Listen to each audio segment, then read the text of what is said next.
ಮುಚ್ಚಿ ಬಿಡೋದ್ರೊಳಗೆ ಇಡೀ ಪ್ರಕೃತಿಯೇ ಉಗ್ರ ರೂಪ ತಳೆದ್ರೆ ಹೇಗಿರುತ್ತೆ? ಒಂದ್ ಕಡೆ ಹಿಂದೆಂದು ಕಾಣದ ಮಹಾಪ್ರವಾಹ, ಇನ್ನೊಂದು ಕಡೆ ನೀರಿಗಾಗಿ ಹಾಹಾಕಾರ ಎಬ್ಬಿಸುವ ಕಡು ಬರಗಾಲ. ಪ್ರಸ್ತುತ ಭೂಮಿ ಮೇಲೆ ಬದುಕಿರುವ ಯಾವುದೇ ಜೀವಂತ ಮನುಷ್ಯ ನೋಡಿರದಂತಹ ಅತ್ಯಂತ ಭೀಕರ ಪ್ರಕೃತಿ ರಾಕ್ಷಸನೊಬ್ಬ ಪೆಸಿಫಿಕ್ ಸಾಗರದ ಒಡಲಲ್ಲಿ ಎದ್ದು ನಿಂತಿದ್ದಾನೆ.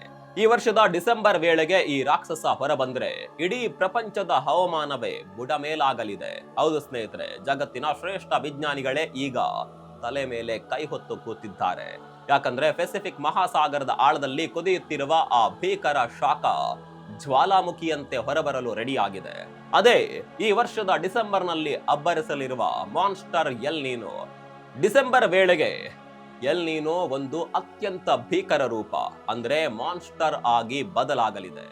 ವಿಜ್ಞಾನಿಗಳು ಎಚ್ಚರಿಸಿರುವ ಪ್ರಕಾರ ಪ್ರಸ್ತುತ ಜಗತ್ನಲ್ಲಿ ಬದುಕಿರುವ ಯಾವುದೇ ಜೀವಂತ ಮನುಷ್ಯ ತನ್ನ ಇಡೀ ಲೈಫ್ ನಲ್ಲಿ ಇಂಥದ್ದೊಂದು ಭೀಕರ ಎಲ್ ನೀನೋವನ್ನ ನೋಡಿಯೇ ಇಲ್ಲ. ಹಾಗಾದ್ರೆ ಏನಿದು ಎಲ್ ನೀನೋ?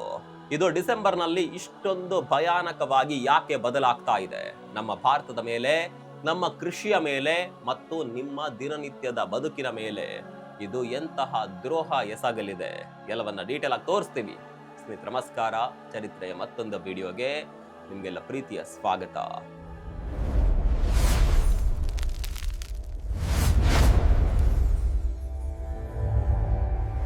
ಸ್ನೇಹಿತರೆ, ಮೊದಲಿಗೆ ಎಲ್ ನೀನೋ ಅಂದ್ರೆ ಏನು ಅನ್ನೋದನ್ನ ಸಿಂಪಲ್ ಆಗಿ ಅರ್ಥ ಮಾಡ್ಕೊಳ್ಳೋಣ.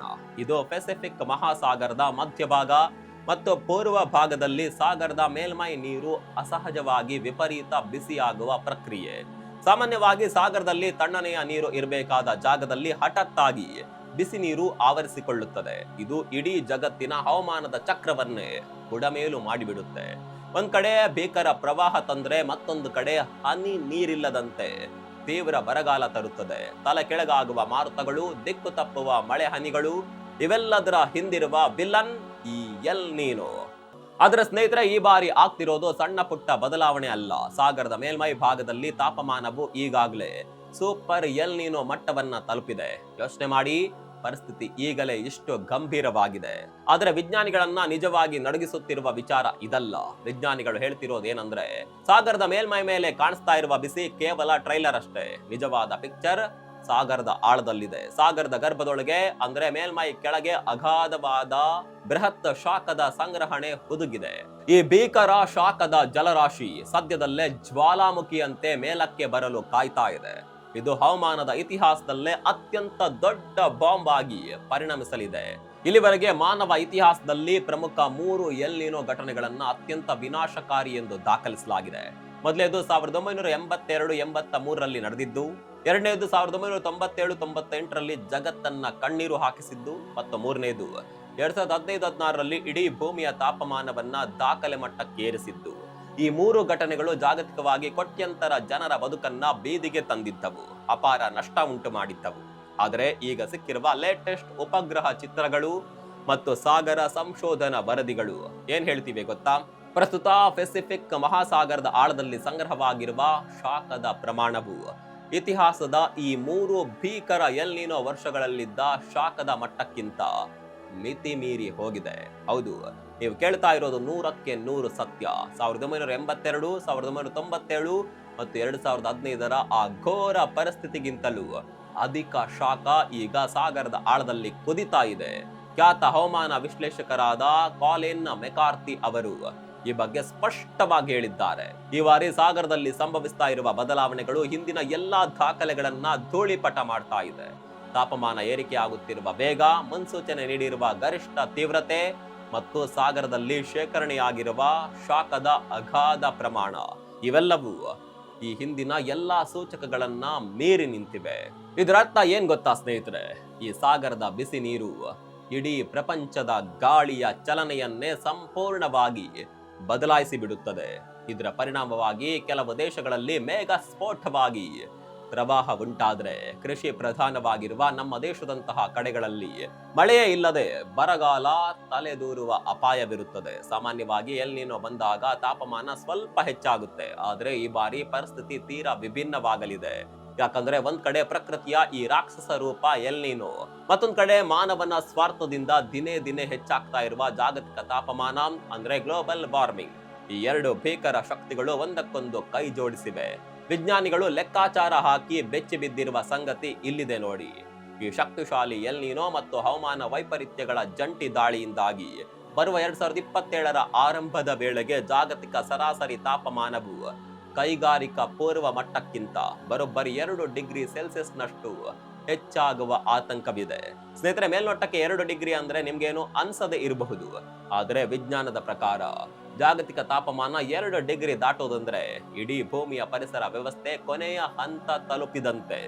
ಹವಾಮಾನ ತಜ್ಞರು ಎಚ್ಚರಿಸಿರುವ ಪ್ರಕಾರ ಒಂದು ವೇಳೆ ತಾಪಮಾನ 2 ಡಿಗ್ರಿ ದಾಟಿದ್ರೆ ನಮ್ಮ ಇಡೀ ಪ್ಲಾನೆಟ್ ಕಳೆದ 100,000 ವರ್ಷಗಳಲ್ಲೇ ನೋಡಿರದ ಅತ್ಯಂತ ವಿನಾಶಕಾರಿ ಹವಾಮಾನ ವಲಯಕ್ಕೆ ಪ್ರವೇಶ ಪಡೆಯುತ್ತೆ.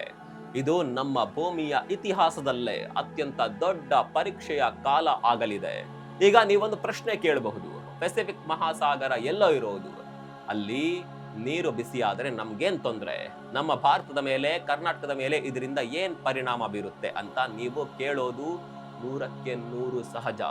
ಆದ್ರೆ ಇಲ್ಲೇ ಇರೋದು ನಿಜವಾದ ಲಿಂಕ್. ಭೂಮಿಯ ಮೇಲಿರುವ ಸಾಗರಗಳು ಮತ್ತು ಹವಾಮಾನ ಪರಸ್ಪರ ಬೆಸ್ಕೊಂಡಿದೆ. ಸಾಗರಗಳು ನಮ್ಮ ಭೂಮಿಯ ಶ್ವಾಸಕೋಶ ಮತ್ತು ಎಸಿ ಇದ್ದಂತೆ. ಪೆಸಿಫಿಕ್ ಸಾಗರದಲ್ಲಿ ತಾಪಮಾನ ಹೆಚ್ಚಾದಾಗ ಜಾಗತಿಕವಾಗಿ ಮಾರುತಗಳ ದಿಕ್ಕು ಬದಲಾಗುತ್ತೆ. ವಿಷಯ ಏನಪ್ಪಾ ಅಂದ್ರೆ, ನಮ್ಮ ಭಾರತದ ಮುಂಗಾರು ಮಳೆ ಸಂಪೂರ್ಣವಾಗಿ ಈ ಸಾಗರದ ಗಾಳಿಯ ಮೇಲೆಯೇ ನಿರ್ಧರಿತವಾಗಿರುತ್ತೆ. ಎಲ್ ನೀನೋ ಪ್ರಬಲವಾದಾಗ ಭಾರತದಲ್ಲಿ ಮುಂಗಾರು ದುರ್ಬಲಗೊಳ್ಳುತ್ತದೆ ಅಥವಾ ದಿಕ್ಕು ಬದಲಾಯಿಸುತ್ತೆ. ಇದರ ಪರಿಣಾಮವಾಗಿ ಭಾರತದ ಅನೇಕ ಭಾಗಗಳಲ್ಲಿ ತೀವ್ರ ಬರಗಾಲ ಎದುರಾಗಬಹುದು, ಜಲಾಶಯಗಳು ಒಣಗಬಹುದು ಮತ್ತು ಕೃಷಿ ಉತ್ಪಾದನೆ ತೀವ್ರವಾಗಿ ಕುಸಿಯಬಹುದು. ಕೃಷಿ ಉತ್ಪಾದನೆ ಕುಸಿದ್ರೆ ಏನಾಗುತ್ತೆ? ಮಾರುಕಟ್ಟೆಯಲ್ಲಿ ತರಕಾರಿ ಧಾನ್ಯಗಳ ಬೆಲೆ ಗಗನಕ್ಕೇರುತ್ತೆ. ಪ್ರತಿಯೊಬ್ಬ ಸಾಮಾನ್ಯ ಮನುಷ್ಯನ ಜೇಬಿಗೆ ಕತ್ತರಿ ಬೀಳುತ್ತೆ. ಹಾಗಾದ್ರೆ ಇದಕ್ಕೆ ಕಾರಣ ಯಾರು? ಕೇವಲ ಪ್ರಕೃತಿ ಮಾತ್ರವೇ? ಖಂಡಿತ ಇಲ್ಲ. ಪ್ರಕೃತಿಯ ಈ ಚಕ್ರ ನೈಸರ್ಗಿಕವಾಗಿಯೇ ಇರ್ತಾ ಇತ್ತು. ಆದರೆ ನಾವು ಕಾಡುಗಳನ್ನ ಕಡೆದು ಕಾಂಕ್ರೀಟ್ ಜಂಗಲ್ ನಿರ್ಮಿಸಿ ಇಂಗಾಲದ ಹೊರ ಸೂಸುವಿಕೆಯನ್ನ ಮಿತಿಮೀರಿ ಮಾಡಿದ್ರಿಂದ ಪ್ರಕೃತಿಯ ಆಟ ಈಗ ವಿಕೋಪಕ್ಕೋಗಿದೆ. ನಾವೇ ಸ್ವತಃ ಈ ರಾಕ್ಷಸನಿಗೆ ಶಕ್ತಿ ತುಂಬುತ್ತಿದ್ದೇವೆ. ಅದರಲ್ಲೂ ಹವಾಮಾನ ಇಲಾಖೆ ಮತ್ತು ವಿಜ್ಞಾನಿಗಳು ನೀಡಿರುವ ಮುಂದಿನ 12ರಿಂದ 18 ತಿಂಗಳುಗಳ ಮುನ್ಸೂಚನೆ ನಿಜಕ್ಕೂ ಬೆಚ್ಚಿ ಬೀಳಿಸುವಂತಿದೆ. ಮೊದಲನೇದಾಗಿ ಈ ಎಲ್ ನೀನೋ ಮುಂದಿನ ದಿನಗಳಲ್ಲಿ ಇನ್ನಷ್ಟು ಬಲಗೊಳ್ಳಲಿದ್ದು ಬರುವ ನವೆಂಬರ್ ಮತ್ತು ಡಿಸೆಂಬರ್ ತಿಂಗಳಲ್ಲಿ ತನ್ನ ಗರಿಷ್ಠ ವಿನಾಶಕಾರಿ ಮಟ್ಟವನ್ನ ತಲುಪಲಿದೆ. ಎರಡನೇದಾಗಿ ಮುಂದಿನ 1.5 ವರ್ಷಗಳ ಕಾಲ ಜಗತ್ತಿನಾದ್ಯಂತ ಹಿಂದೆಂದೂ ಕಾಣದ ಭೀಕರ ಶಾಖದ ಅಲೆಗಳು ಸುಡಲಿವೆ.